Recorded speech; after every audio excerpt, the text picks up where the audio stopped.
इकडे चंद्रपूर शहरामधील महापुराला कारणीभूत ठरणाऱ्या इरई नदीच्या प्रवाहामधील अडथळे दूर करण्यासाठी अभियान सुरू करण्यात आलेलं आहे। जवळपास 9 किलोमीटर लांबीच्या नदीच्या पात्रातील प्रवाहातले अडथळे दूर करण्यासाठी 11 अवजड यंत्र ही नदी पात्राच्या विविध टप्प्यांमध्ये उतरवण्यात आलेली आहेत। हे काम जवळपास 15 दिवस चालणार आहे। यातून निघालेला गाळ आणि झाडी कचरा पात्राच्या बाहेर टाकले जाणार आहेत। आढावा घेतलाय सारंग पांडे यांनी।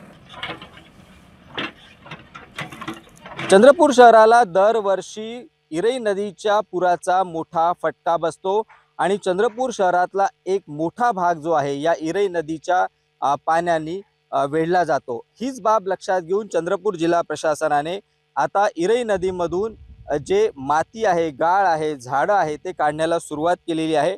चंद्रपूर जिल्हा प्रशासन, जलसंपदा विभाग आणि चंद्रपूर महानगरपालिका या 3 संस्थांनी मिळून हे काम सुरू केलेलं आहे।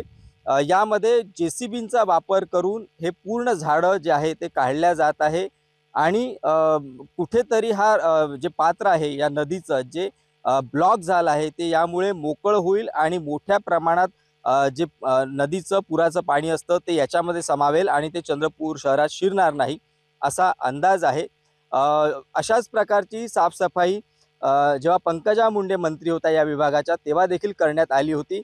मात्र सत्ता बदल झाला राज्यात आणि त्यानंतर हे काम थांबवण्यात आलं आणि आता पुन्हा एकदा या कामाला सुरुवात झाली आणि त्यामुळे कुठेतरी चंद्रपूरकरांना आता एक अपेक्षा आहे की दरवर्षी या इरई नदीमुळे जे चंद्रपूर शहरात नदीचं पाणी शिरतं, पुराचं पाणी शिरतं त्याला कुठेतरी अटकाव होईल ही एक अपेक्षा आहे। मात्र यासोबतच या इरई नदीच्या आजूबाजूला जे मोठ्या प्रमाणात अतिक्रमण झालं आहे, अनधिकृत लेआउट पाडण्यात आले आहे त्याच्यावर देखील प्रशासनाने कुठेतरी गांभीर्याने कारवाई करणं आवश्यक आहे। सारंग पांडे, एबीपी माझा, चंद्रपूर।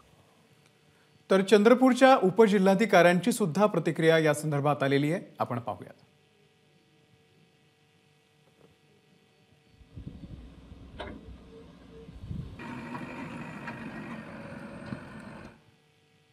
चंद्रपूर शहरातून वाहणारी इराई नदीच्या पात्रामध्ये बरेच झाडे, झुडपे आणि त्या ठिकाणी प्रवाहाला अडथळा ठरणारे असे त्या ठिकाणी काही बेट निर्माण झालेली होती।